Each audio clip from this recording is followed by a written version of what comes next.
Hi there, my name's Dieter and I've been riding for 30 years.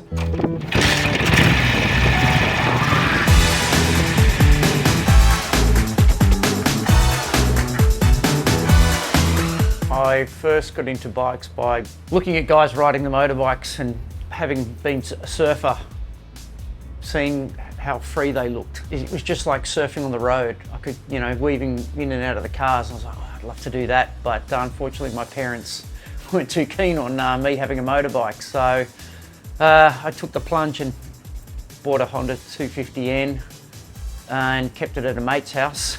I was reading Charles Bukowski's book at the time.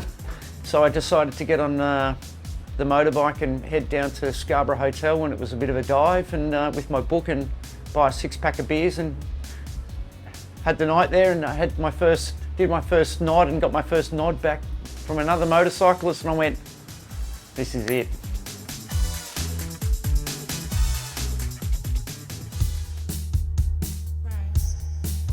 I have a 75 Ducati Sport, the orange one, yeah.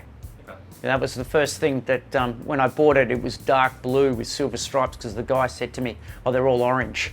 I wanted something different, and I was like, oh God, and ended up having a pretty bad motorbike accident. Had a garbage truck do a right-hand turn in front of me. He was going to the tip, doing the right-hand turn to enter the tip, so obviously, he collected me, sent me against the rocks, and yeah, 3 months in hospital. But the first thing when I came to in hospital on my deathbed was, now I can paint it orange. I found the bike and I've been in love with it ever since, and it epitomises what I love in style. To me, it's the ultimate Italian cafe racer.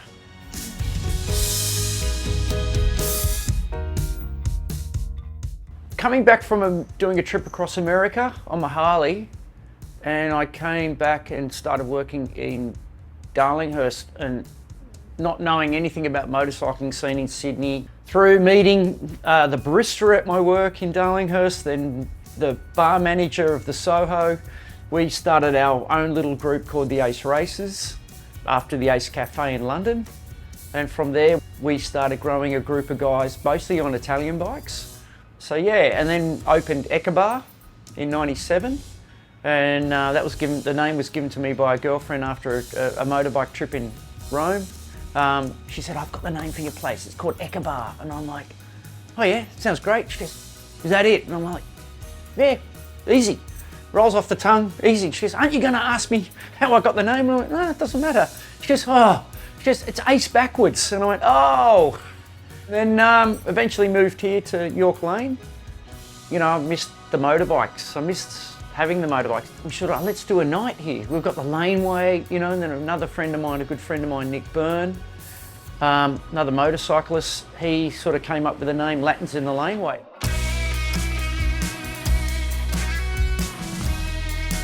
So Latins in the Laneway, it's predominantly on the first Tuesday of the month.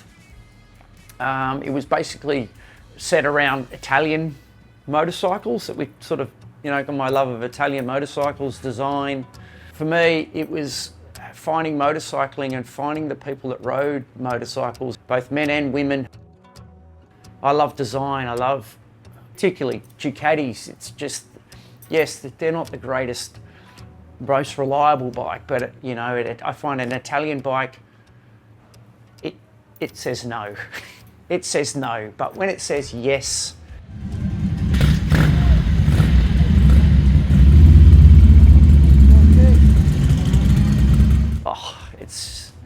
you'll sing, you dance, you make love to your motorbike. I'm sorry, but that's what a Ducati does for me.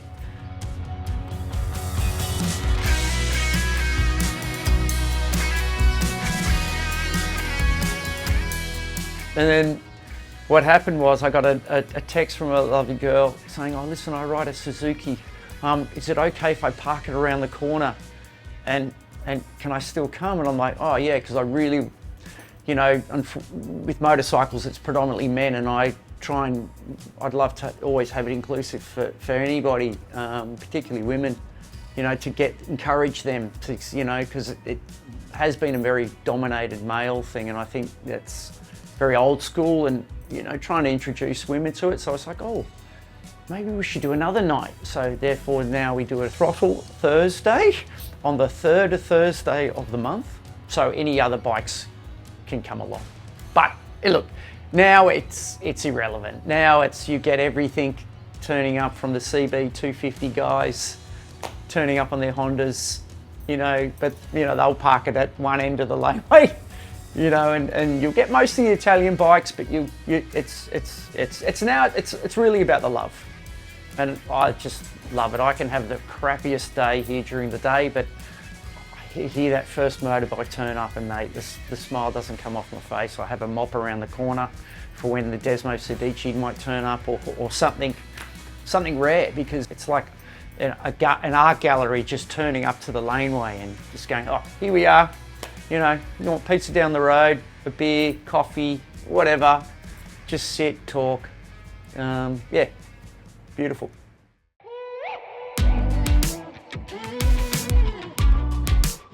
Motorcycling, it's being able to ride something that can look so beautiful, can sound so beautiful, that it's like dancing. I'll go down a corner and do something and go through a corner and you hear the cat eye, but it jumps and it lands and you just, oh, and then you get home and you give the tank a rub, give it a kiss, and you go, thank you, you know, that was beautiful. It's just something about the song, the dance, the sound, the revs. It's, yeah. Don't ask me what's inside the motorbike. I couldn't tell you anything about the mechanics, but as long as it works, you know, it's appreciating the person who designed it, you know, and then, you know, look at Ducati, looks great on the back of a ute. You can admire the artwork. It's sorry, but yeah.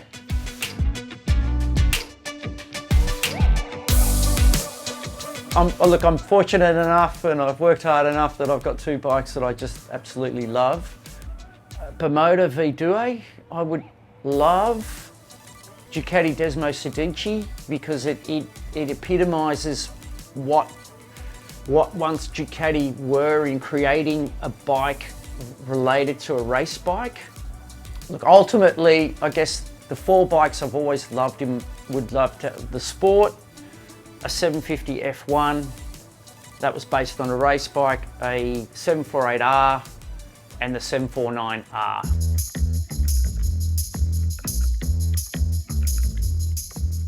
I would love to take my Sport to Italy and ride it around where it came from. Seeing Italians on their knees praying to my bike outside a nightclub on Oxford Street one evening.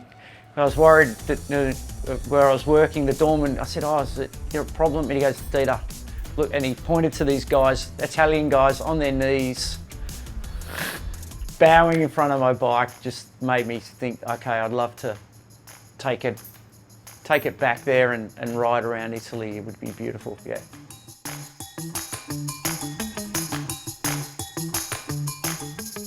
I parked it outside an art gallery on Oxford Street recently, and you know, I could park it out the front and so I could watch it as well. And next minute, people are sitting on it, taking photos, you know, and someone said, oh, Dieter, look. And I went, you know what? I'm glad they're enjoying it. They've appreciated what that bike looks like, because look at her, she's beautifully dressed, she's stunning, that's just gorgeous. Yeah, and it's like I'm always happy to have someone sit on the bike, have a photo of it.